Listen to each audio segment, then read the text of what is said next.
This is Basket Case Clubs, CPR Group's podcast where we turn basket case clubs into showcase clubs.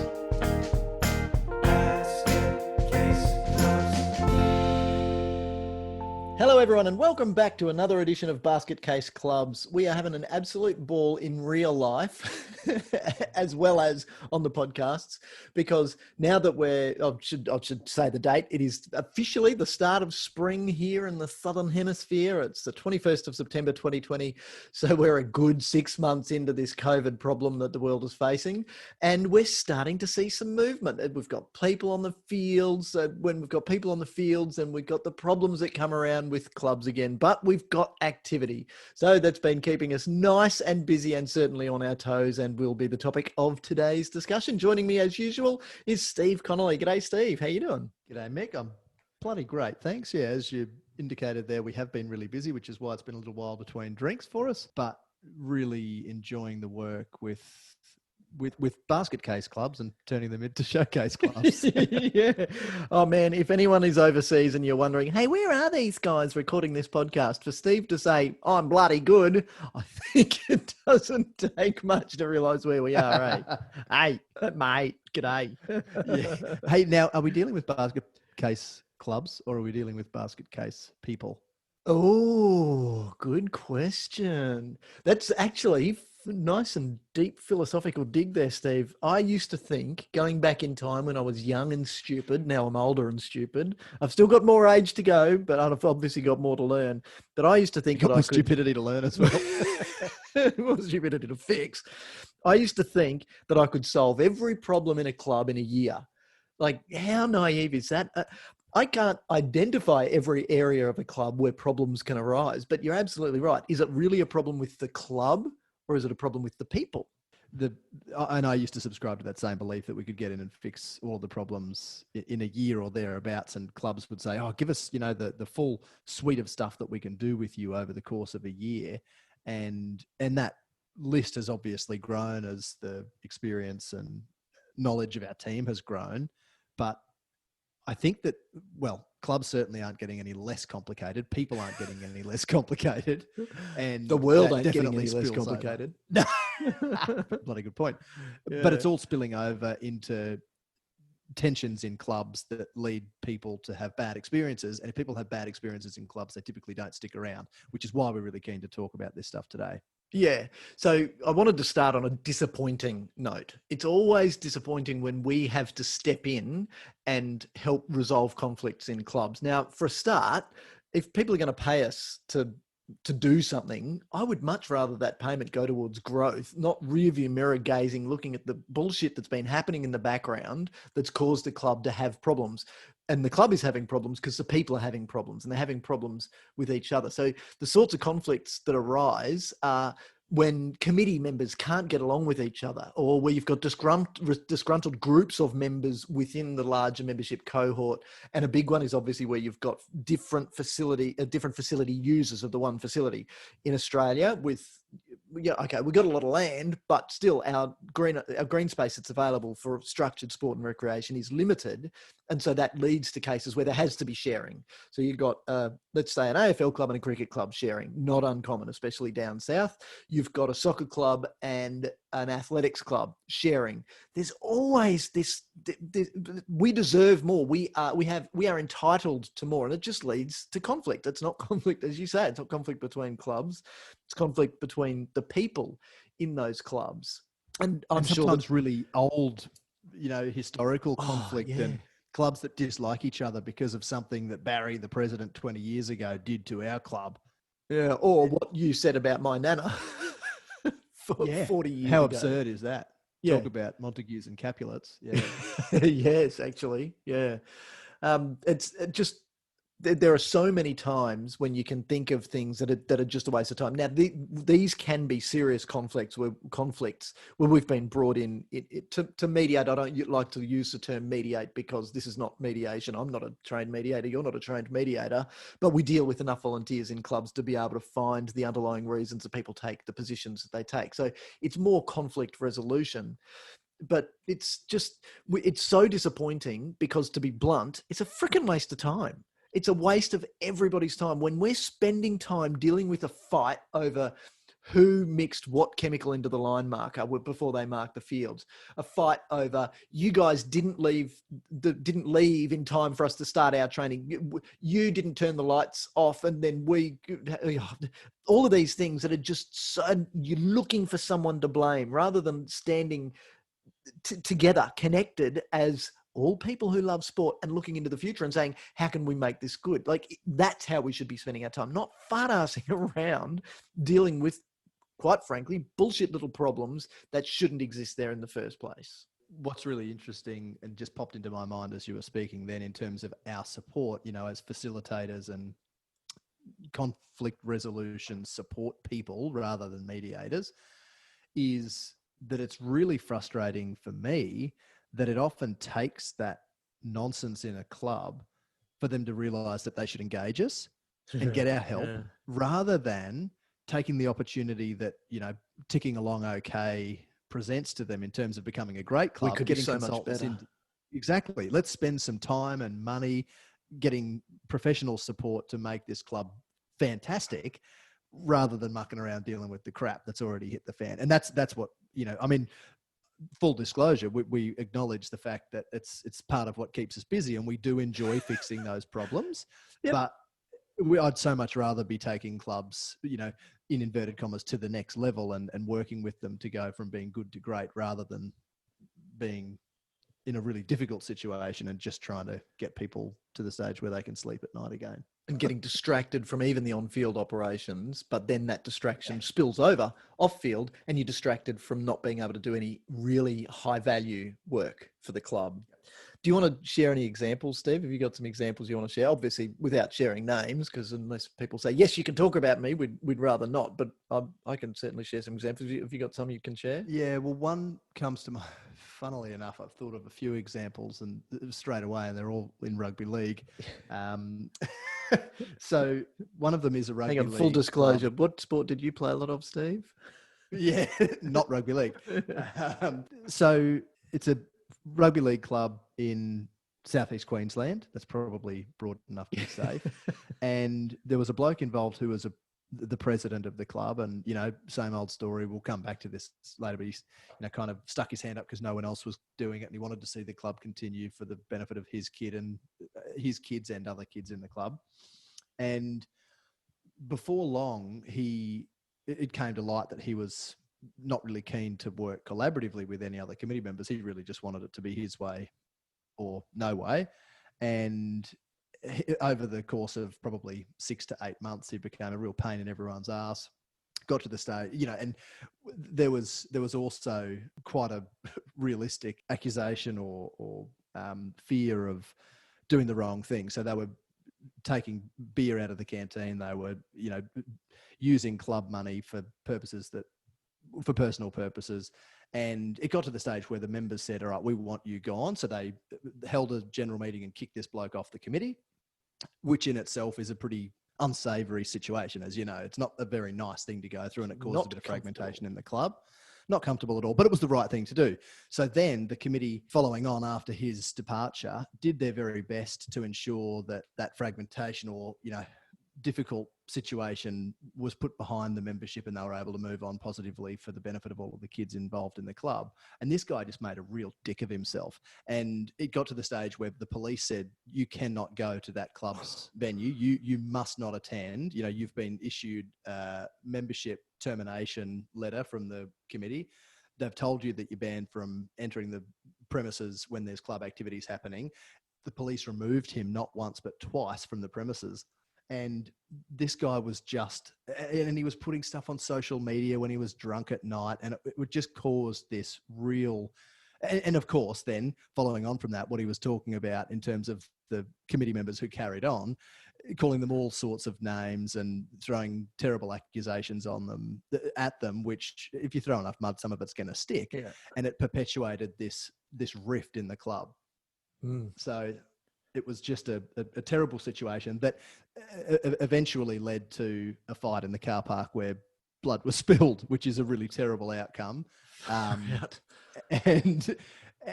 again, it's just a nonsensical misuse of the committee's time. So I was on the phone every single week with the poor secretary who was trying to make this problem go away. She wasn't sleeping at night. Her kid lost his love of footy because of it. It was just, it was all round really shit. Yeah. And it distracted everyone from doing what they should have been doing and focusing on the positive of putting kids out there on the footy field and having a bit of fun. Yep. That's not, our listeners are going to realize that that's not necessarily a far out example. There's going to be lots of examples where it's led to people actually punching each other. You've told, that's what I think you're telling me about another club that where a similar thing happened. Yeah. Okay. And the other, and another club where we got involved the year after an AGM where people still talk about it in hushed tones, you know, like bloody Voldemort, you know, just don't mention it. They said, if there were knives on the table, there would have been blood on the floor at a freaking AGM. Come on. Like this is supposed to be a time of celebration for all the great things we've done, not a fight. Yeah. They bring their pent up anger to the AGM and they spill it all over the floor. God. So it's not limited to rugby league, though. I can share stories of your sport. Steve's a soccer player, and I can share stories of massive AGMs where I've had to come in and facilitate / chair an AGM with almost 200 vehemently angry people and try and keep control in an environment where people, a small number of people, have just been at each other so much and it's become so public that everybody wants to fix it and they're prepared to get in and punch and kick, and it feels like one of those scenes in Lord of the Rings. Yeah, but again, when was the last time you saw an AGM or attended an AGM where 200 people were in attendance for a positive purpose? Oh, yeah, to celebrate how good is this new life member, to celebrate how fantastic is it that we've finally sorted out our name. We are now a football club, not a soccer club. It doesn't happen, does it? Doesn't happen. No, that goes back to that point I made earlier, that it frustrates me that we see so much time wasted in this space. People getting angry. Can I touch on some misdirecting their passion? Fire away. Look, and I say that, Steve, because we are dealing with people, not clubs. We don't work on clubs. We work with people, because if you build a better person, that person is in a better state to build a better club. Simple as that. So it's a fascinating example that came up recently. Now, this is not a violent sport by any means. I won't give any more information about it because I know that some people from this committee do listen. Now, there are people on this committee who were calling each other. Now, not necessarily to each other's faces. When they get in the room, it's just, they just leave the elephant untouched. The elephant that's in the room, you know, that nasty topic that everybody knows about, but we don't talk about, they just left it there. But privately, they were confiding in her saying, oh, yes, well, she's really a narcissist. And this is one person calling another person a narcissist. And then in private conversations with the other person, I say, yeah, I'm not really vibing with her. I think she's a bit of a narcissist. Really? But I don't think they really understand what it is, what personality trait, what of the nasty personality traits they're trying to find. Really, you know, to throw some fuel onto the fire a little bit before we look for some solutions. I think that they are calling each other narcissists, but that's not really what they mean. A narcissist, just superficially, a narcissist is somebody who focuses on me. If I'm a narcissist, it's all about me. Maybe they're talking about a Machiavellian personality. A Machiavellian personality is somebody who's going to be manipulative. They will give you the information that they think that they need to give you so that you will give them what they want. But then it'll turn around in an instant. So they are there because they are manipulative. It's still getting what they want, but they're not necessarily vain about it like a narcissist may be. And then you've got the other one, which is the psychological symptom where you have no empathy for somebody else. And that's typically called psychopathy. Now, not every psychopath is an axe murderer. Some of the greatest psychopaths in history are CEOs of big companies because they can get there because they don't mind standing on other people to climb their own ladder of success. But the problem can arise when you get all three of those personalities and bundle them into one. I love me. I will manipulate anyone and anything in any way that I can to get what I want, and I don't care who I stand on. And that sometimes leads people to get on to committees. And when you see that happen in a club of a sport that is peaceful, where everybody should love each other and we're all here for exactly the same reasons, you go, what the hell is going on? So why then do people get on clubs? I think that it comes down to one of three reasons. Now, yes, we're going to have these people, but we're also going to have the accidental committee members, and we deal with a lot of those. So I think that people get onto a club committee for one of three reasons. Firstly, they want to feel like they're part of the club. They want to feel like they're part of the club. They want to feel like they're part of the club. And then secondly, they want to feel like they're part of the club. So I think that people get onto a club committee for one of three reasons. Firstly, at the AGM where there wasn't 200 people all celebrating how good the club is, nobody else stepped up. So I thought, well, I suppose I'll give it a go, or somebody else threw my hand in the air for me. I'm unwilling, but I'll do it because nobody else did. To take that a step further, sometimes people get involved. Those same people who are sitting back and not getting involved may still step up when there is a fear of their club folding. So if we don't have a treasurer, a secretary, a president, we won't be able to operate. Then they get fear, and fear of them not being able to provide the sport that they love for their kids makes them step up. And thirdly, and this can happen in the same way as the second option, I am dragged onto the committee from operations. So I've been a fantastic coach, I've been a fantastic manager, I've been a fantastic groundskeeper, but I get dragged onto the committee again because nobody else is there. I love the club. I want to keep being active in the community, so I'm going to step up and do that. Do you think, Steve, that those are 3 reasons why people get involved, and can you see any connection between that and why people might then start to fight?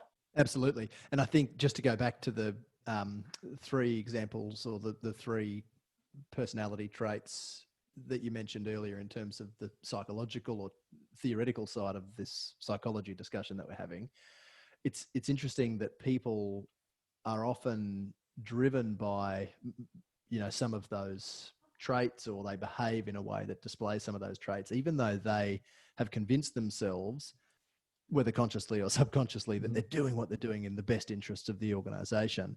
And I think that before long, after people, for any of those reasons that you mentioned, absolutely, I think that, yes, you've nailed it in terms of some of the key reasons that people end up on a committee. But it's interesting that very quickly those people gain that sense of self-importance, regardless of the way that they've found their way onto the committee. And that's a good thing, because we're all important. Everyone in a club is important, and that includes the members of the management committee, the people who are there to serve and to provide direction and leadership for the rest of the members. But unfortunately, we don't all get on. And when people feel strongly or passionately about achieving a particular outcome for a club, that doesn't always align with what other people on the committee or outside of the committee think. And I think that's where we start to then scratch the surface of the rifts or disagreements that can often find themselves exploding into those AGM or car park situations that we've touched on. I was having a discussion with a friend of mine a few weeks ago, and I've shared this with you because it's I always love getting a new perspective. And this was a wonderful new perspective that adds more value to this discussion, where from my perspective, I have a desire to make sure that people are involved in committees for the right reason. So this really comes down to, am I involved on a committee because I'm a great governance expert, or I've got something strategically to bring, or I can be a wonderful ambassador for this organization as the president, or I've got some financial skills that I'm really happy to bring to move from just being reporting to what we did last month to actually doing some strategic budgeting. So I'll get onto the committee because I've got something to contribute. But there's more to it than that. There's what drives people. So their fundamental basic human needs that they fulfill by being on a committee. So sure, they might start on the committee in the first place because nobody else was doing it, or they might start on the committee because they didn't want the club to fold, or they were dragged over from operations.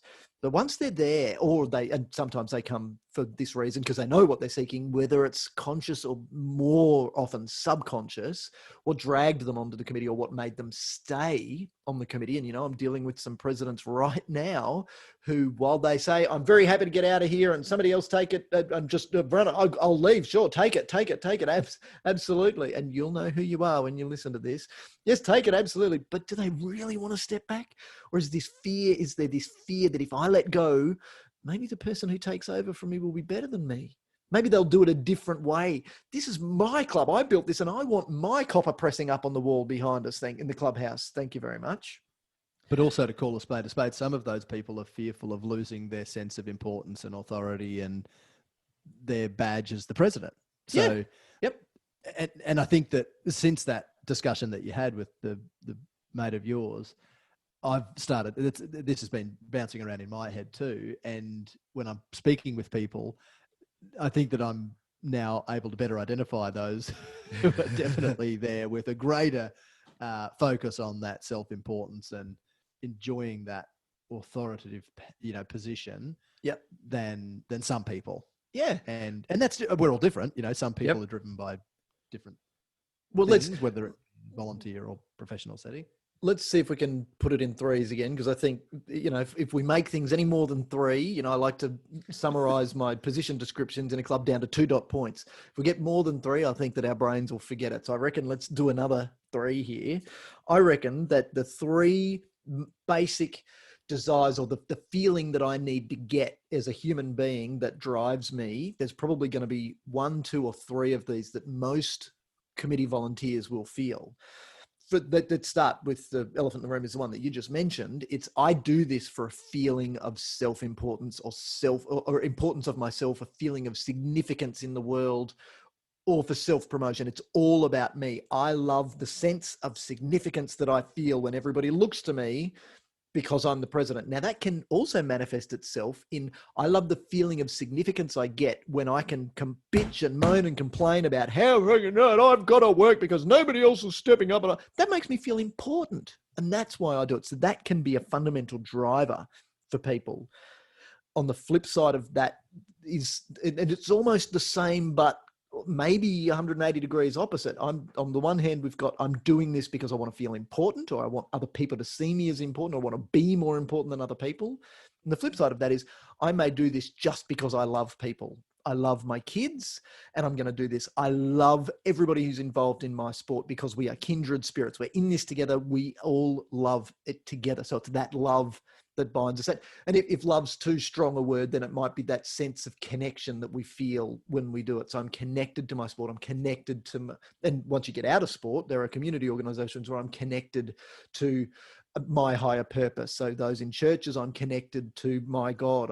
In a community organization, I'm connected to healing. So it's that connection.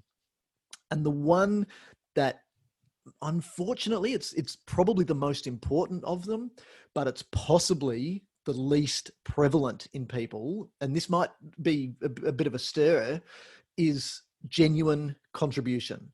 So there are some people who are truly, fully altruistic, and that's why they're involved as volunteers. But I've got a sneaky suspicion that they are the exception, not the norm. I think that some people say, I do it because of what I can give back, but they're actually doing it because they feel important. So, like the example my mate gave me, he said, well, maybe this other friend of ours isn't involved on the committee of his club because he knows that he needs to learn the difference between governance and operations, and he knows that he needs to get into strategy and get out of operations and really look at the business of sport as a business and work on the business rather. It's not that. Because I was bitching and moaning about how he's spending too much time pulling beers. And hang on a minute, is that really the right place for a board member of a club to be? And my friend said, no, it's actually more important than that. That is why he does it, because when he's pulling beers, he's connecting to people and telling people how significant he is because he's on the board. And that's actually what drives him. So he doesn't want to build the club better. He wants people to see him as a board member. So that's how he gets his feeling of significance on the planet. And what's important, I think, to recognize is that this doesn't all need to be negative. And some people who get involved either at the outset or over the course of time develop that feeling of self-importance and enjoy that in their role as president or some other key role in a club. They might still be achieving great outcomes for the club and its members. They might still be driving the club to some more successful future for them having been involved. So it doesn't need to be necessarily an altogether, negative thing. But what I think is really important, and we talk a lot with our boards and committees about the value of challenging each other's ideas and being open to being challenged. And I think that a part of, part of what's sitting under the surface here is that people often aren't open to being challenged or disagreed with. So as soon as someone, is filling their role and they think they're doing a really good job, and someone else comes along and says, hey, why don't you consider this from a different perspective? All of a sudden they feel like their value or self-worth within the organization or separate from it is being challenged. And then they get the shits, walk away. So, I'm doing this as a volunteer and you don't appreciate me. Well, maybe it's not necessarily that someone wasn't appreciating you. Maybe they were just having a discussion because we've been doing something a certain way for 10, 15 or years or longer. Let's have a critical discussion about what's changed in our sporting landscape or in the world generally, and talk about how we can keep up and be the most successful club that we can be within that environment. Here's another point on that, Steve. What if the person who tried to have that conversation with the other person thought that person was involved for the same driver as them? Yes. Yeah. We all do that. We all Yeah. make bloody assumptions about what other people think. We do this in, our personal relationships, whether it be with friends, our spouses and so on. We assume that someone wants to be treated a certain way because that's how we want them to treat us. But but they might Their be a little drivers different. are different to ours. Yeah. Exactly. We see the world through our own lens. We don't see the world as it is. So I see you as I would think I would be if I was you, but I'm not you. And unless I explore you as a person, unless I appreciate you as a person, not a secretary, a person, and connect with you and genuinely find out, I'm never going to get anywhere. So the skills of basic human compassion and human connection has become more of what we do in our jobs than the technicalities. The mechanics of it, a piece of piss. It is easy to learn how to write a constitution. It is much more difficult to learn why people want to use that constitution to further their own desired end. That's really where it gets interesting. Before we started, Steve, you mentioned a word that could be why people get fired up and why people get the shits and why people behave like they do and get into these time-wasting fights in the first place. Do you remember what that word was? Passion. Yeah, that was it. It's a bloody great excuse for being a dickhead. I'm just passionate, man. Well, that was it happens on the field. It happens on the sideline. It happens in the boardroom. I think it's a really good excuse that people use for behaving in a less than acceptable manner, to put it diplomatically. Yeah, you need passion, but you need to understand your passion, and then you need to direct your passion. And if you just go off being passionate in your way with your drivers, what has made you want to be involved, then you're not going to connect very well to other people, and it's likely that you'll rub some people up the wrong way. So the first takeaway is don't let passion be an excuse for being a dick. It's just not good enough. So let's now take a step back and look at the solutions here. I think that we've started touching on them and realizing that, we're going to try and get through this in a half hour or so podcast. That's not, this is only a surface scratcher, and it takes sometimes days, weeks, months, and it's not uncommon for it to be years for people to genuinely connect until, that split moment of realization will come in an instant, but it takes a long time, and there's a lot of the journey that people need to go through to get there. So that's interesting. But if you had to give some advice to people listening that they can apply, practical advice that they can apply, what do you think it would be? Don't send an email. Pick up the phone and have a chat. I see so much in the way of nonsense going on and on and on because people are, like you say, using a constitution as a means to kick someone out or get someone reprimanded or disciplined, and following to the letter of the law every little date by which a letter must be received here or sent there. And so much time is wasted in following that process when you could just simply pick up the phone or go and have a chat with someone. Now, I know that not every situation is suited to dealing with at the lowest possible level, between the two members in question, for example, but most are. And I don't think that that's reflected in the way that most situations are dealt with. So don't send an email or a formal letter. In the first instance, have a chat with... Or a nasty social media post. Or even worse, a nasty social media post. Yeah, because how many times, we've got this, we need to share this with you. It's a screenshot of a social media comment. It's been deleted, but we've got it. Yeah. People really what about this organization that I know of that is $200,000 worse off because of people suing each other for shit that they posted on social media that has been determined, settlement, that because of defamation. Like the freaking committee members in a community organization trying to run freaking sport don't get... So have a chat. Yeah. And we do this. We enjoy our work so much because often we can come in and solve a large amount of the problem by just having a phone call, or more importantly, a chat, in person. Yeah. So Yeah, and it's just because we talk. So don't, Yep. and it's one of the examples that I love giving is that 14-page email that tried to explain to the rest of the world why Grumpy George should have been kicked out of the AGM. Really? Like, and then you're circulating that to everyone on the committee plus everyone else. And then it goes to people at council. Hang on. So I thought you'd want to have a great relationship with council, not show them the bullshit that you're putting up with every day and actually do the right thing.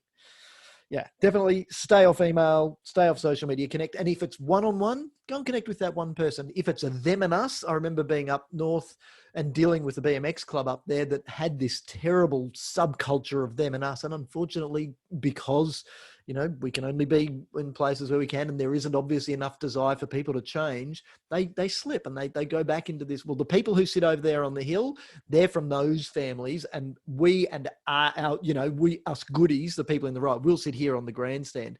And the time that it worked best was when the president at the time, you know, he was uncomfortable doing it, but I said, dude, you got to do this. I can do it, but it's not going to mean anything if it comes from me because I don't have the connection you've got. Walk out on the track, take the microphone, and welcome everyone as members of this club. We are here together.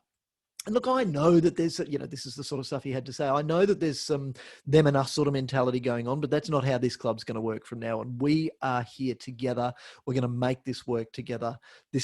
We are all here for the same reason. Let's make it work. And it had a massive impact. And then that changed the language that people started to use. They said, oh yeah, well, when we were them and us, it was like this, but now it's so much, they start you would adopt a new vernacular and it makes things be able to move very quickly, but you got to then sustain that momentum by continually doing the right things and don't slip back into the old way of doing things, like by going back and just being disconnected and going and spending too much time in the canteen or wherever it is that you're comfortable. Connect with people and do it personally. The final point that I wanted you to make, actually, because you've been the one who's looking into this, is we've talked a bit about the changes to the Act here in Queensland. What impact do you think that the changes to the Act are going to have on our ability to better resolve conflicts in clubs? That's actually a really good question. And to start with, I think it's going to make very little difference because it was a nice, honest answer. Thanks.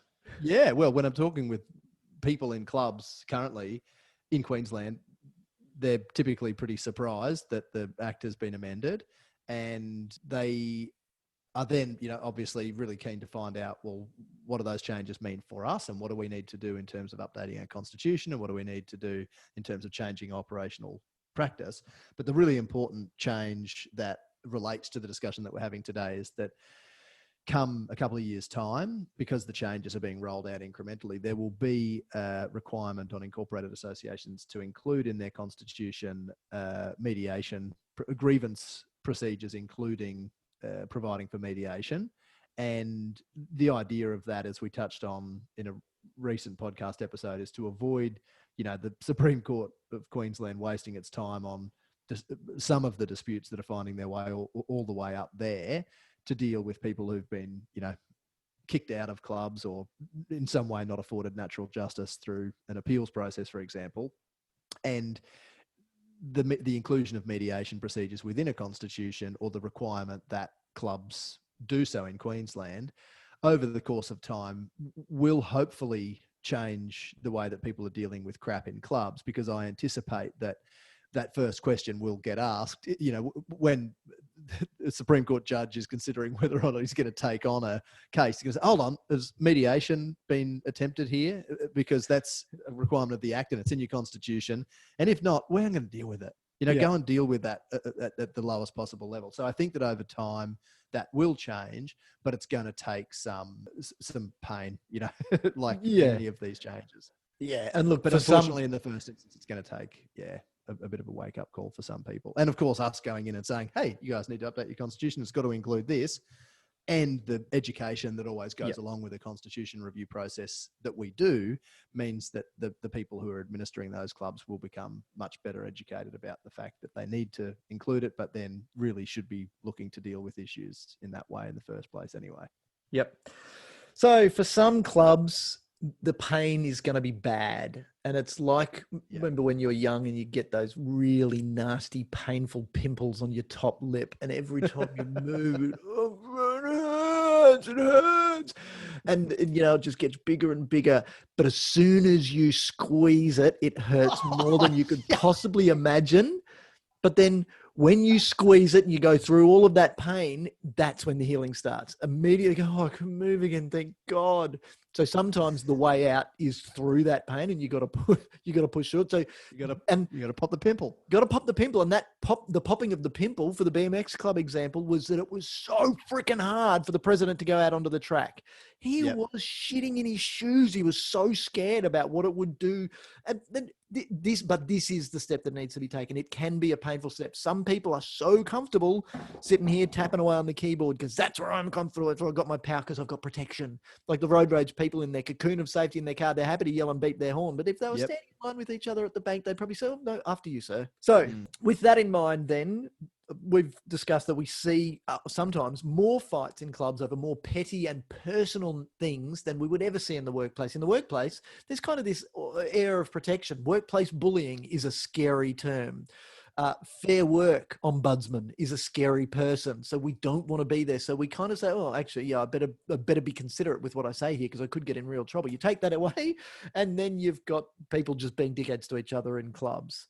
So as you said, Steve, don't let passion, and the passion is there because sport is competitive and we get that white line fever, and anything goes, but you can't let that be an excuse for being a dick. And then when you have these realizations and you can move away from the time wasting of fighting, then you get to put that time that you're buying back into value adding activities for the club rather than the value destroying time of having fights. Yep, beautifully summed up. Thank you. This has been a fantastic topic. Obviously, we're both passionate about it, and I hope our passion in that sense comes across in the right way, with the right intent, obviously. We would love to see all of our clubs being so productive and so proactive and continually value-adding, but we're also humans. We're pragmatists more than realists, so we know that it's sometimes 3 or 4 steps forward, 1 or 2 steps back. Change a committee, new people come in, that's fine. The way that all of this works for the long term is where value adding behavior becomes the culture of our club. So new people who enter that culture go, oh, this is different from any other organizer. And we see this. The most successful clubs around. You go and look at the shining lights of clubs, the beacons of wonderfulness on the field and off the field. I don't mean winning on the field. I mean wonderfulness on the field. These are the ones who know this. These are the ones who've created a culture. And I've just finished a plan with the club where the pictures all through this plan are of people smiling. And that's what this club is about. And they're connected to that here. This is not logic. They're connected to that emotionally. They know why they're involved. They don't fight. Sure, they all work pretty hard and they've got their own journey to go on, but they're not fighting. They're standing next to each other and seeing the problem from the same side so that they can develop wonderful strategies for progressing what is a small community club to what will be a wonderful community club, no matter how big it gets in the future. Steve, as usual, it's an absolute pleasure talking to you about these topics and everything to do with sport, with community groups and with basket case clubs. Thank you very much. Thanks for the opportunity to rant back at you. Rant back at you. Thanks, Steve. I look forward to chatting again next time. Likewise. See you later.